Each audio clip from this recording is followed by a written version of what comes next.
Assalamualaikum warahmatullahi wabarakatuh.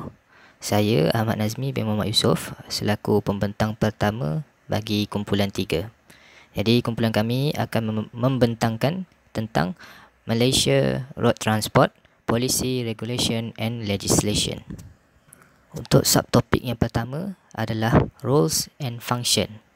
Yang pertama adalah Policy Formulating Plan, merupakan jabatan yang merumus, merancang dan membuat polisi, undang-undang jalan raya serta memantau penguatkuasaan undang-undang jalan raya di Malaysia. Yang kedua adalah memberi lesen kenderaan dan lesen memandu kepada pemandu dan juga pemilik kenderaan yang sah. Yang ketiga adalah menguatkuasa Akta Jalan Raya 1987 dan juga Akta 333. Akta-akta tersebut adalah untuk memastikan keselamatan kenderaan, lebih-lebih lagi keselamatan pemandu. Subtopik yang kedua adalah Undang-Undang Pemandu Malaysia. Pertama sekali adalah pemandu tersebut mestilah warga negara Malaysia. Jika warga negara luar ingin memandu di Malaysia, haruslah mengikuti beberapa prosedur di Jabatan Pengangkutan Jalan untuk membolehkan mereka memandu di Malaysia. Kerana cara pemanduan mereka mungkin sedikit berbeza dengan cara pemanduan di Malaysia. Yang kedua adalah berumur 17 tahun dan ke atas. Yang ketiga mempunyai lesen memandu yang sah. Lesen tersebut boleh didapati dengan mengikuti kelas-kelas ujian di tempat belajar memandu dan juga mengikuti ujian-ujian untuk mendapatkan lesen tersebut. Dan yang keempat adalah mengikuti Undang-Undang Jalan Raya yang telah ditetapkan oleh Kerajaan Malaysia. Bismillahirrahmanirrahim. Assalamualaikum warahmatullahi wabarakatuh. Nama saya Amirul Hafizi bin Ahmad Sabri, nombor metrik AN190-135.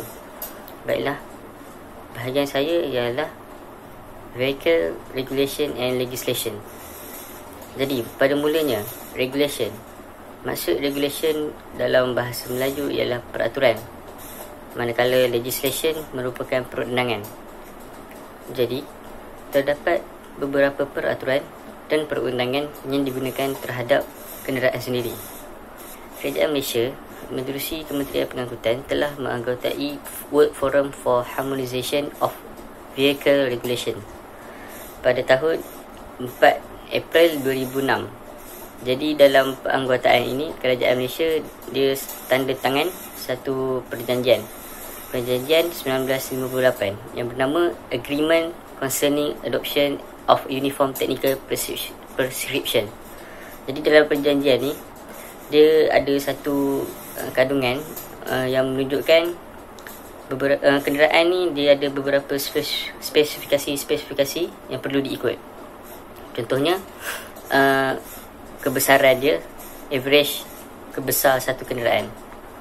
Jadi kalau di rantau ASEAN, Malaysia dan juga Thailand merupakan negara yang berjanji di bawah Perjanjian 1958. Bagi negara yang berada di bawah Perjanjian 1958, mereka akan diberikan persejilan e-marking. E-marking ialah proses penilaian pematuhan, pengujian dan persejilan yang dilaksanakan terhadap komponen otomotif dan sistem kenderaan bermotor. Jadi peraturan ini semuanya daripada UN untuk memastikan tahap keselamatan sesuatu kenderaan. Jadi persejilan ni dia diiktiraflah daripada UN itu sendiri. Antara kategori kenderaan yang berada di dalam perjanjian ini ialah kategori L, motosikal, M1, kereta, M2 dan M3, bas, N1, lori kecil, N2 dan N3, lori berat, dan O, trailer. Menjelang tahun 2017, terdapat lebih kurang 100 peraturan UN berdasarkan kategori kenderaan. Jadi kalau ikut motor saja ia ada dalam 40 peraturan. Dari segi lampu, tayar, tempat duduk, exhaust, dan selainnya. Kalau kereta dalam lebih kurang 59, bas 55, lori kecil 60, lori berat 55, trailer 30. Jadi kesimpulannya daripada perjanjian 98 ini, ia ditubuhkan supaya kenderaan ini mengikut skala supaya pengguna dapat digunakan dengan selamat dan juga alam sekitar dapat dijaga dengan selamat lah. Assalamualaikum warahmatullahi wabarakatuh. I'm Syafili bin Wan Fauzi. So now I will talk about Malaysia Road Transport Act. For definition, Malaysia Road Transport Act is a Malaysian law which is enacted to make provision for the regulation of motorcycle vehicle and of traffic on roads and other matters with respect to road and vehicle terrain. So, Akta Pengangkutan Jalan Raya ni atau dikenali sebagai Akta 33, iaitu Akta Pengangkutan Jalan Raya 1987. Ia adalah undang-undang yang diciptakan oleh Malaysia yang dibuat untuk yang membicarakan tentang perihal kenderaan bermotor dan lalu lintas di atas jalan raya. Then about important provision of the Malaysia Road Transport Act, we talk about valid license. First of all, every driver should know that no one is allowed to drive a vehicle without a valid license. Those who contravenes the above rule are liable to be fined. For example, for this kind of infringement, a driver can be fined about 150 Malaysia ringgit in a court. Similar punishment is applied for drivers who have their driving license expired or for ones who don't have driving license at all. The most important is it's an offence that many motorists are unaware of to drive underage. The minimum age in Malaysia for driving car is 70, and for driving motor is 16 years old. Driver who are underage will be fined within RM 1,000 ringgit and even be given 6 months imprisonment. Then the inspection of motor vehicle can take place when the said vehicle does not comply with the requirements of the Act. The information presented to an official is false when it's false, incorrect or misleading when the vehicle is not in a serviceable condition, or when the weight or size or character or construction seating accommodating seating accommodation other identifying particulars have been altered after the vehicle was registered. Okey, seterusnya saya akan bagi tahu tentang example of Akta. Pada slide tu saya telah menyatakan beberapa contoh, antaranya adalah kesalahan tidak mematuhi syarat permit kenderaan, iaitu dia akan dikenakan bawah Akta Seksyen 19 Akta Majlis Lesen Kenderaan Perdagangan 1987 dengan kadar kompaunnya adalah RM300. Dan kamu semua boleh lihat antara dan boleh baca lah contoh-contoh yang telah dipaparkan. Sebenarnya banyak lagi ni, saya ambil antara beberapa contoh lah. Okey, baru-baru ini Rang Undang-Undang atau RUU Akta Pengangkutan Jalan Raya 2020 telah mengenakan hukuman yang lebih berat terhadap pesalah jalan raya yang membabitkan Seksyen 41, iaitu biasanya benda ni dia berkaitan dengan isu pemabuk yang makin makin rumit sekarang, yang telah makin heboh. So Kementerian Pengangkutan telah cuba untuk mengatasi masalah ini dengan menambahkan kadar denda pada pesalah jalan raya. Okey, seterusnya saya akan menerangkan tentang keselamatan kenderaan. Okey, seperti yang kita tahu, kalau kita nak beli kenderaan, kita kena mengutamakan kenderaan itu selamat dan dapat membantu untuk mengurangkan risiko kemalangan. Okey, dalam kenderaan ni dia terdapat banyak aspek keselamatan yang perlu ada dalam sesebuah kenderaan tu. Salah satunya adalah tali pinggang keledar. Okey, seperti yang kita tahu, setiap kenderaan dia ada tali pinggang keledar yang telah disediakan pada setiap seat. Tali pinggang keledar ni pula telah dicipta oleh seorang jurutera Inggeris bernama George Kelly pada pertengahan abad ke-19. Okey. Namun Edward J. Clagham dari New York telah diberikan paten pertama yang dipanggil paten AS312085 pada 10 Februari 1985 untuk tali pinggang keselamatan tersebut. Okey. Tali pinggang keledar ni pula dikenali sebagai tali pinggang keselamatan yang merupakan adalah peranti keselamatan kenderaan yang direka untuk melindungi penumpang kenderaan daripada ancaman pergerakan yang boleh membahayakan ketika dalam pelanggaran trafik ataupun sewaktu berhenti dengan secara mengejut. So kiranya tali pinggang keledar ni dia untuk mengurangkan jumlah kematian ataupun kecederaan semasa berlakunya pelanggaran. Tali pinggang keledar juga dia berfungsi dengan mengenakan daya yang bertentangan pada pemandu dan penumpang untuk mencegah mereka daripada terpelanting keluar. Kan seperti mana yang kita tahu, kalau aksiden ke apa ke, kan biasanya kalau orang yang tak pakai tali pinggang ni dia akan tercampak keluar daripada tingkap lah apalah. So bila kita pakai tali pinggang, kita tidak akan tercampak dan selamatlah sewaktu kemalangan tu. Seterusnya adalah beg udara automatik atau dikenali sebagai airbag. Okey, beg udara automatik ni dia terdiri daripada beg udara, di mana beg udara tu adalah nilon nipis dengan lubang-lubang kecil. Dia menerusi lubang-lubang kecil itulah gas nitrogen, dia akan mengembungkan beg udara sebelum ia mengempis sendiri perlahan-lahan. Okey. Beg udara ini diciptakan seawal tahun 1950-an, di mana beg udara yang pertama digunakan di dalam kenderaan adalah pada tahun 1970-an. Okey, namun ia tidak mendapat sambutan kerana tidak sesuai dengan penggunaan tali pinggang keledar pada masa itu, sehingga diperkenalkan semula oleh Mercedes-Benz pada tahun 1981. Beg udara untuk pemandu telah dipasang secara meluas bermula pada awal 1990-an dan kemudian beg udara penumpang, sisi dan kepala menyusul pada tahun-tahun berikutnya. Okey, beg udara ni dia berfungsi untuk melindungi bahagian utama tubuh seperti kepala, leher dan dada. Okey.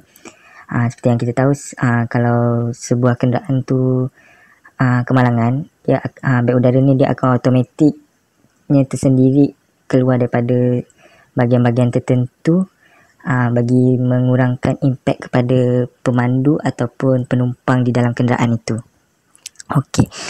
Selepas beg udara yang tadi telah digunakan, ia perlu diganti sebab beg udara tu dia boleh digunakan sekali saja. Yang ketiga adalah penahan kepala headrest. Penahan kepala headrest ni dia setiap seat dia akan dibekalkan lah untuk keselamatan kenderaan. Okey, secara umumnya penahan kepala pada tempat duduk dia dapat memberikan perlindungan yang baik untuk kepala dan mengurangkan kemungkinan kecederaan pada leher sewaktu kemalangan. Okey, terdapat penggunaan sekatan kepala yang memerlukan penyesuaian kepala secara manual, namun terdapat juga yang melaraskan secara automatik. So dekat dalam kenderaan tu, headrest tu dia boleh dilaraskan sama ada kita boleh naikkan tinggi ataupun rendahkan mengikut kesesuaian individu dan pemandu tersebut lah.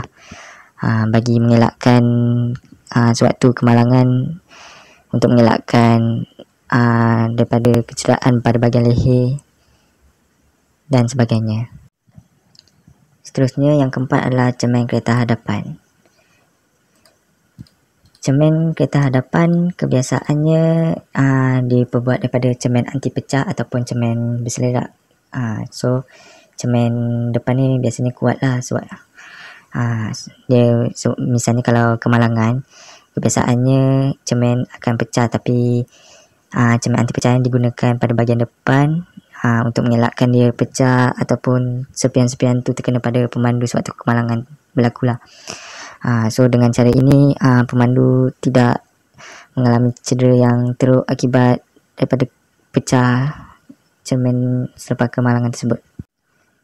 Seterusnya adalah sistem brake anti kunci atau dikenali sebagai ABS. Okey, ABS ni dia menghalang roda daripada terkunci dan tergeluncur semasa brake ditekan dengan kuat dalam situasi yang cemas. So ia membolehkan pemberhentian kenderaan itu secara stabil tanpa memerlukan kaki mengempam brake berulang kali. Kiranya macam bila pemandu tu tekan sekali, kereta tu akan berhenti tanpa perlu pemandu tu tekan banyak kali.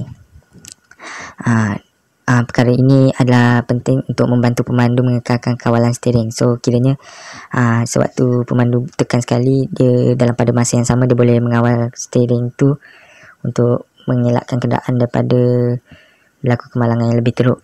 Okay. Teknologi ABS ni sebenarnya digunakan untuk industri penerbangan bagi mengelak roda kapal terbang dari terkunci semasa pendaratan. Okey, ia diperkenalkan kepada industri automotif sekitar tahun 1970-an dan menjadi peralatan standard pada kebanyakan kenderaan bermula pada akhir 1980-an. Okey, kalau kita tengok dari gambar slide ni, kenderaan yang mempunyai ABS ni dia dapat mengelak kon daripada berlanggar sewaktu dia pemandu menekan brake. Kalau yang tanpa ABS tu dia akan melanggar. So kiranya ABS ni amat penting untuk kenderaan untuk mengelakkan kemalangan. Okey, seterusnya adalah bumper. Bumper ni pula dia berfungsi sebagai penyerap hentakan yang kecil apabila berlakunya pelanggaran. So kiranya apabila kereta kita berlanggar, bumper ni dia akan absorb impact yang dikenakan sewaktu pelanggaran tersebut lah pada bahagian depan kenderaan. Jadi dia tidak macam kenderaan tu hancur ke dan sebagainya. Akhir sekali adalah zone remote. Okay, zone remote ni adalah seperti akordion yang mudah diremotkan apabila dilanggar. Ia dibina dengan menjadikan ruang penumpang lebih kukuh berbanding struktur luaran. Struktur luaran kenderaan akan menyerap hentakan dari pelanggaran dan mengalihkan dari terkena pemandu dan penumpang yang berada di dalam. Seterusnya mengurangkan kecederaan. Zone remote ini dicipta oleh jurul Mercedes-Benz pada tahun 1957, berlandaskan konsep lebih awal sebelumnya dan mula digunakan pada model 220 di tahun 1959. Pada tahun 1990-an, Volvo perlu melancarkan sistem pelindungan sisi yang menyerap hentakan dari pelanggaran sisi. Okey, seterusnya kawan saya akan menerangkan pada slide yang seterusnya. Okay, now is about JPJ and automotive technology development. What is JPJ? JPJ is a government department under the Malaysian Ministry of Transport. This department is charged with the responsibility of undertaking registration and license of drivers and all motor vehicle and trailer in Malaysia. According to the Road Transport Act, the enforcement and regulatory duties are under the roles and responsibility of JPJ. Sebelum tu, Jabatan Pengurusan Jalan Raya ni atau dikenali sebagai JPJ sebenarnya dia telah ditubuhkan pada tahun 1937 lagi di bawah enakmen lalu lintas 1937, Undang-Undang Tentera British di negeri-negeri Melayu Bersekutu. Tapi pada ketika itu dia kenal sebagai lembaga pengangkutan jalan yang berfungsi mengawal dan melesenkan perusahaan awam. Fungsi ni sama sekarang. Okey, sebenarnya kita beralih kepada function JPJ in road transport. Okey, fungsi bagi JPJ ni adalah yang pertama dia untuk mengeluarkan plat nombor kenderaan di Malaysia.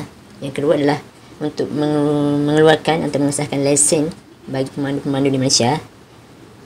Dan yang ketiga adalah untuk JPJ ni adalah untuk berperanan sebagai penguat kuasa dan pentadbir kepada Undang-Undang Jalan Raya. Okay, now we talk about related with automotive. Okay, JPJ dengan automotive ni dia berkait rapat.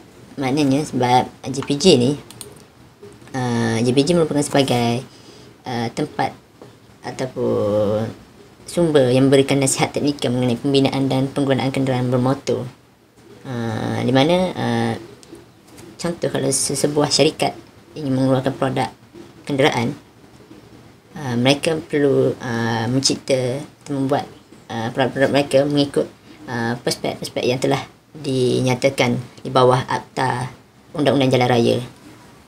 Okay. So, kalau sebuah syarikat tu dia mengeluarkan produk mereka atau kenderaan, contoh kita ambil kereta, dia tidak mengikut prospek yang telah dinyatakan di bawah Akta Pengangkutan Jalan, so produk mereka tidak boleh dikeluarkan. Okay, sebagai contoh, kita tengok sekarang orang ramai telah mengubah kereta, motor mengikut cita rasa masing-masing, ubah enjin, ubah exhaust, tayar. So semua tu dia kena refer balik kepada JPJ. Kalau pengubahsuaian mereka tidak tepat dengan Akta Pengangkutan Jalan, so kenderaan mereka tu tidak boleh diguna pakai di atas jalan raya. Okey, itu adalah relationship JPJ dengan otomotif. Otomotif ni untuk mengeluarkan produk atau mencipta, so referen dia adalah kepada JPJ, iaitu Jabatan Pengangkutan Jalan Raya.